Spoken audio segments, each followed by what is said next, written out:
We're continuing in Chapter 28. This is abnormal responses to pain. The decorticate is this top one where you pull in, and I always remember decorticate, you kind of make an O with your hands. It has an O in the name. Your book calls it abnormal flexion.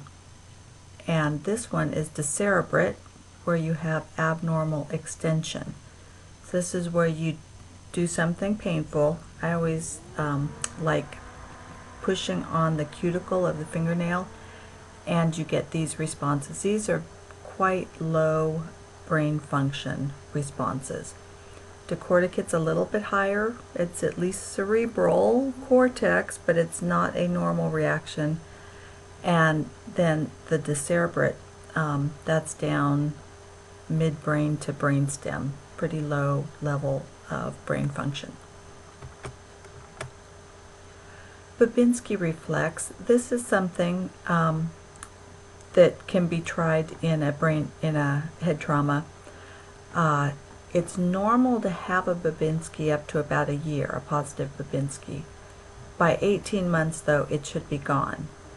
You run your finger or a pencil or something up along the outer edge of the foot and then across below the toes, and the toes spread out. That's a positive Babinski.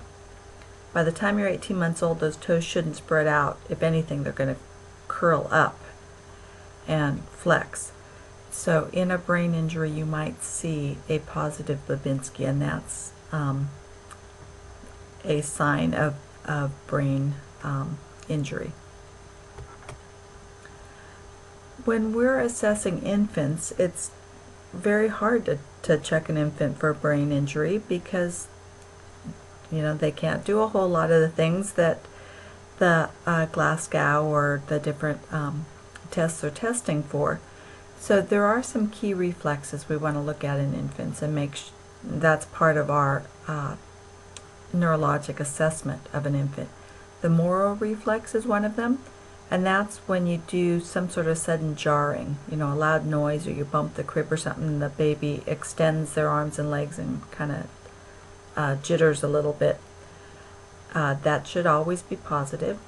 The tonic neck reflex, this is also sometimes called the fencing position. If their head is turned one way, their hand is up on the same side that their head is facing towards. So it's as if they're looking towards their hand and the other hand is down. So it's sort of that swashbuckling, one hand is up with the sword and the other hand is down and back. That's why they call it the fencing position, fencing, sword fighting. But they should be looking towards the direction that the hand is up. And then the withdrawal. And this isn't just an infant's reflex. This should be a normal reflex that we keep through our whole life. If you touch something painful, you pull away. It's not a conscious decision to pull away. It's reflexively you pull back. And even an infant has that, and that shouldn't be absent. That's a bad sign if it is. Therapeutic management of a child with increased ICP. We want to be sure that we're providing careful and detailed observations. Our assessment is important. And what are we assessing? Vital signs, level of consciousness, and pupils. Sedatives, this is a little controversial. We usually don't want to give sedatives because we don't want to mask changes of level of consciousness and, irritability and worsening headaches and all those sorts of signs that we're looking for. However, extreme agitation is going to make that increased intracranial pressure worse. So we do give, Tylenol, Motrin, whatever we can for pain, but we try and avoid sedatives if we can. Now, positioning a kid with a head trauma, we want to elevate the head of the bed about 30 degrees. Now remember, 10% of the volume inside the cranium we said is blood, by elevating, we're helping to encourage that venous return and not getting any pooling inside the head, which would have made the intracranial pressure worse. We also want to keep their head midline. We don't want to turn it to one side or to the other side. Turning it can kind of pinch off one of the jugular veins, so again we've decreased that venous return and increased the intracranial pressure. So keep the head straight, keep the head of the bed up. Respiratory status. That's always going to be our first priority, is to ensure that we have an adequate airway in this child. CO2 causes vasodilation. That can cause more blood flow into the brain, which is going to cause higher ICP. Just remember, more volume of blood, there's more pressure in there now. If we have cerebral hypoxia, so we're not getting oxygen to the brain for more than 4 minutes, we have irreversible brain damage done. We also want a position to help prevent aspiration. Probably going to empty the stomach with an OG or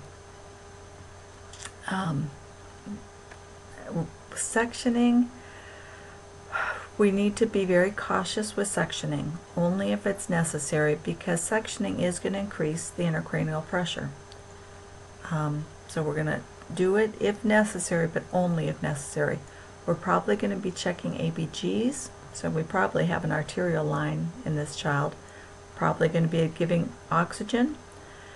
They may hyperventilate, and that's to cause vasoconstriction. We said CO2 causes vasodilation. If we can hyperventilate, blow off extra CO2, that's going to cause some vasoconstriction, which is going to prevent a little bit of cerebral edema. In order to do that, we're going to have this child on a ventilator, and we're going to have them sedated and or paralyzed medically so that we can control their ventilation. Some priority nursing diagnoses for a child who's had a head trauma. We are worried about breathing, so ineffective breathing pattern, risk for injury, and altered tissue perfusion to the cerebrum, or cerebral tissue perfusion. Okay, intracranial pressure monitoring. There are 3 different catheters or sensors that can be put in. Your intraventricular catheter, this is the most accurate, it's also the most invasive. And with this we have to make sure that the level is correct. They can also do a subarachnoid pult and an epidural sensor, and I have pictures of that. Here's our intraventricular catheter. It comes here through, we've made a burr hole in the skull, and we pass a catheter through brain tissue here into the center where the ventricles are. Now, to get a good pressure of this, the sensor has to be leveled to the ventricles, and they have giant levels, just like when you're leveling for a picture. You put one end at the center of the skull and one end at the 0 on the sensor, and make sure it's level. There are some now that have a little laser light right at where the 0 is, and you shine that across and match it to the ventricle. If it's too high or too low, we're not getting an accurate reading. The other things we can do, well, here again is that intraventricular catheter. We can, through a burr hole, again, put in the subarachnoid. This is not a catheter, this is just a sensor or bolt. And this is going through this dura mater, but outside of the brain, and measure what the pressure is in there. Again, we've broken through that dura mater. We're down where the CSF is. You know, pretty invasive. Not quite as bad as this, though. Or we can, through an opening whether it's, if it's an infant, we can use the sutures, or we can make a burr hole. Well, not we, this is going to be a neurosurgeon doing it, but a sensor can be slid here inside the skull, but outside of the dura mater. And that's in the epidural space, and this is our epidural space sensor. Now, when we have a kid who's had some sort of a head trauma, we do not want to overhydrate them. We are worried about swelling in the brain, and swelling can continue to get worse up to 72 hours.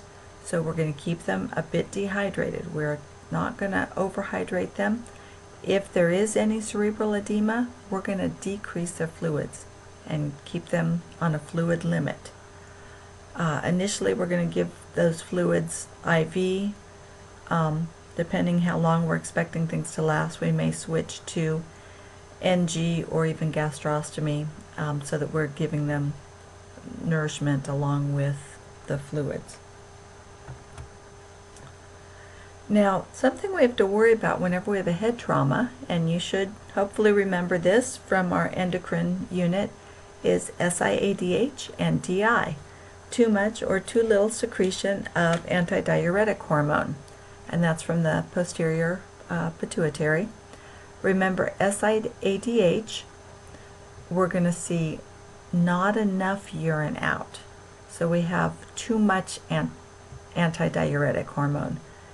By keeping that urine in, we're diluting the blood, and we're going to see hyponatremia. We're going to treat this by restricting fluids. In DI, we're going to see lots of urine out. They don't have enough antidiuretic hormone. By pulling all that water out of the bloodstream, we're going to see high sodium, hypernatremia. We need to replace fluids in that case.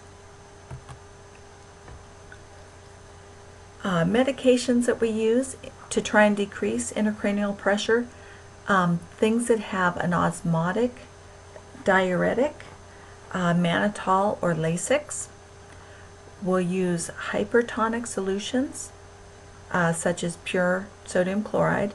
We rarely use pure normal saline in kids because it does have a little bit of an oncotic pull, pulling fluid out of the tissue and into the bloodstream.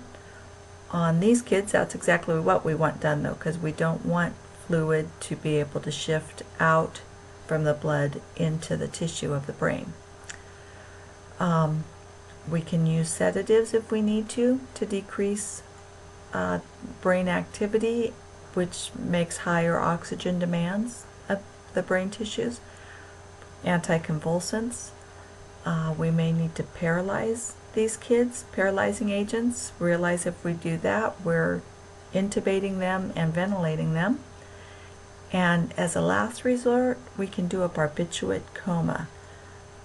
This is a medically induced coma to try and decrease